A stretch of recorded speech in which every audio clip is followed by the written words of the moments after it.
Смартфоны Poco предлагают достаточно серьезные комплектующие за доступную цену, но часто подобные предложения сопряжены с определенными компромиссами. Так, у подобных гаджетов может быть пластик среди материалов корпуса, но при этом высокопроизводительный процессор. Модель Poco F3 получила и то, и другое. Здорово, YouTube! Poco, как всегда, на коне, согласитесь. Чем еще нас может порадовать одна из лучших моделей Poco и чем наоборот огорчить, я расскажу в этом видео. Поехали!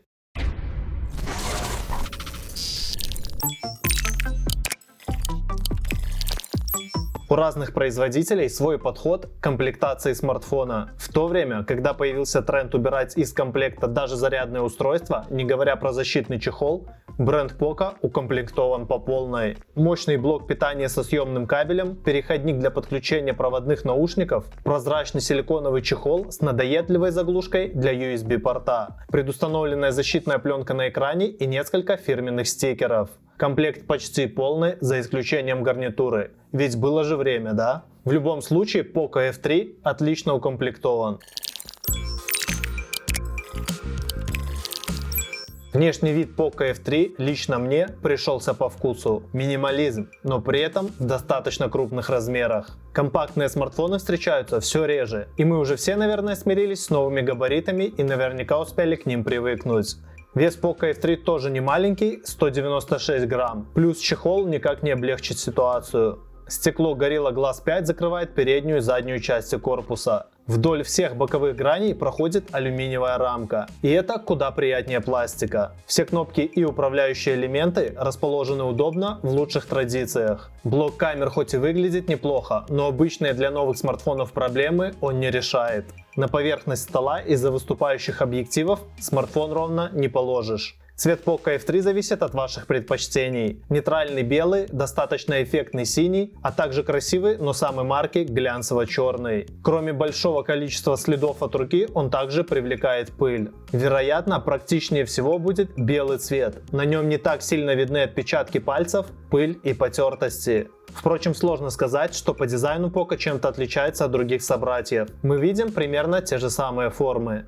Крупный корпус, как всегда, не особо удобен в ситуациях, когда руки чем-то заняты. Но когда руки свободны, найти удобную позицию не составит труда. Poco F3 защищен по стандарту IP53. Искупаться с ним вряд ли получится, но сделать пару снимков под дождем можно. Сканер отпечатков пальцев расположен на правом боку и вписан в клавишу питания. Это решение, по-моему, самое удачное и удобное. Реагирует он быстро, четко и без ошибок. Не забудь подписаться на канал и поставить свой лайк, чтобы всегда быть в курсе технологий и гаджетов.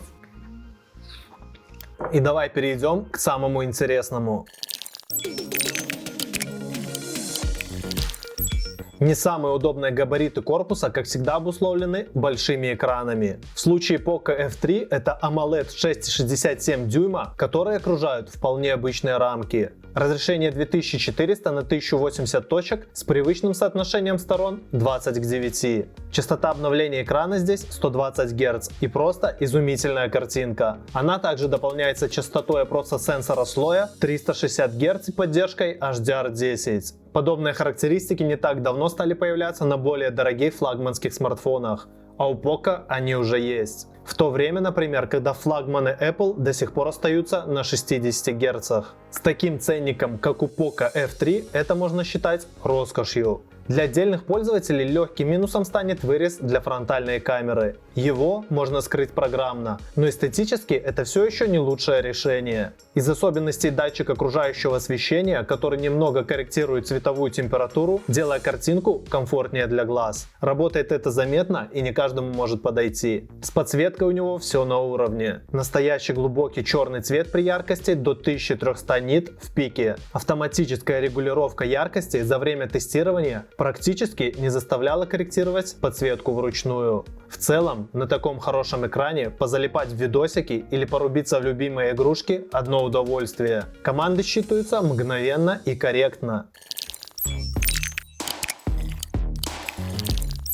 Еще одна отличная тенденция топовых смартфонов, которая планомерно появляется у моделей подешевле, это стереозвук. У Poco F3 не лучшие динамики на рынке. Другие смартфоны могут производить музыку детальнее и с более глубоким басом. Но у Poco хорошая громкость и вполне достаточное качество звучания. С разговорами проблем тоже ожидать не стоит. Громкости и качества разговорного динамика абсолютно достаточно для разных обстановок. Но единственное, микрофон при большом количестве постороннего шума системой шумоподавления может заметно искажать голос. В Poco F3 компания установила Qualcomm Snapdragon 870, так называемый 865 плюс с Adreno 650. Это неплохое решение, которое как минимум позволяет не переживать. Все игры потянет без зависаний и вылетов. Комбинации памяти для этой модели поставляются в двух вариантах: 6 128 ГБ либо 8 256 ГБ, плюс быстрая встроенная память UFS 3.1. Карт памяти в обоих случаях не предусмотрено, но есть пара слотов для сим-карт, поддержка 5G, NFC, несколько систем навигации, Bluetooth 5.1 и Wi-Fi 6. Конечно же, производительности смартфону хватает. Все же, несмотря на стоимость гаджета, его комплектация весьма хороша и способна обеспечить пользователю очень комфортную работу при любых задачах. Если говорить о нагреве, то тут у компании Xiaomi не всегда все хорошо. Флагманские модели Mi 11, например, в некоторых тестах перегревались. F3 тоже греется, но такой проблемы, как у модели со Snapdragon 888, не было. Тротлинг есть, производительность упадет на 20-30%, но приложения и игры будут нормально работать, а держать смартфон в руках все равно достаточно комфортно. Этот гаджет готов практически к любым задачам. Еще у Poco F3 очень приятный виброклик, он не грубый, не резкий, то что надо. Одним из ключевых критериев при покупке смартфона в наше время остаются камеры и их возможности. Poco F3 предлагает 3 камеры в тыльном блоке. Это привычный широкоугольный, ультраширокоугольные объективы и все еще достаточно спорный макро, который вряд ли будет использоваться так часто, как остальные. Характеристики набора следующие. Разрешение широкоугольного сенсора составляет 48 мегапикселей, а значение диафрагмы f1.79. Ультраширокоугольный 8 мегапикселей с углом захвата 119 градусов f2.2. Макро же 5 мегапикселей с диафрагмой f2.4. Ничего кардинально нового в этих цифрах нет, но куда важнее, как справляется софт и какие у него особенности. В приложении нет кардинальных отличий от всех других свежих моделей производителя. Тут также есть режим HDR и AL, оба из которых не будут агрессивно влиять на снимок, доводя фотографию до неузнаваемости. Поэтому эти опции можно смело оставлять включенными. Основная камера частенько была склонна пересветить некоторые участки. Детализация тоже не самая впечатляющая. Но если не сильно обрезать изображение, то в целом ее достаточно. А если немного подкорректировать уже готовый снимок, качества будет вполне хватать для социальных сетей. И как обычно, стандартный режим делает фото с разрешением 12 мегапикселей. Но опция с полным разрешением все же доступна. Детализация в ночном режиме сильно подкачала. Правда, подобный уровень съемки в своем ценовом сегменте действительно неплох. О чем действительно нужно помнить, это автофокус. Ночью он имеет свойство промахиваться. Днем же таких проблем нет.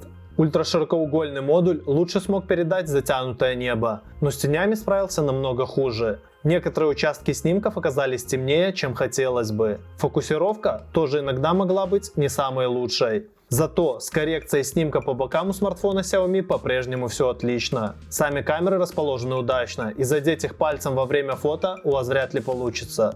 В ночном режиме у этой камеры тоже не все хорошо. Света она собирает меньше, что хорошо сказаться на снимке, конечно же, не может. Вероятно, алгоритмы шумоподавления тоже работают сильнее, чем стоило бы. Это плохо отражается на детализации снимка и без того не в самом высоком разрешении. Макрокамера тут называется телемакро и может фокусироваться на расстоянии от 3 до 7 сантиметров. При дневном освещении у нее неплохо получается снимать какие-то мелочи. И еще и вполне детально. И как бы там ни было, среди таких камер это вполне хороша. Приятно удивила запись видео, которая у основной камеры в 4К разрешении, а у ультраширокоугольной Full HD. Работает видео с неплохой стабилизацией стабилизацией и фокусировкой. Экспозиция, конечно, могла бы корректироваться и получше, но в общих чертах запись все же вполне приемлема. Камера для селфи в Poco F3 получила разрешение 20 мегапикселей и диафрагму f2.45. Угол у нее, как и у других моделей производителя, только один. Но для фотографий с парой друзей его будет достаточно. С передачей цветов в разных условиях освещения у нее тоже все в порядке.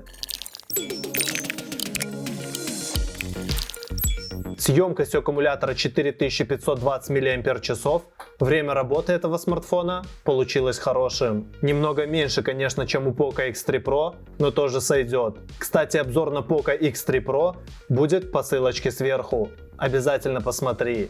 Тест автономности прервался на 10 часах 43 минутах. Результат может и не рекордный, но вполне достойный. Если не играть, а просто пользоваться смартфоном, блуждая по интернету, переписываясь в Telegram и листая ленту Instagram, тогда заряда хватает на день-полтора. Правда, игры, навигация и длительное пользование камерой существенно сократят это время. Но и тут есть приятный момент. Комплектный блок питания мощностью 33 Вт способен очень быстро заряжать батарею. На полную зарядку аккумулятора понадобится всего 53 минуты. То есть в большинстве случаев, собираясь утром на работу, можно оставить смартфон на зарядке и уже выходить из дома с полностью заряженной батареей. Увы, но поддержки индукционной зарядки на этой модели пока нет, и запасаться энергией можно только подключенным кабелем.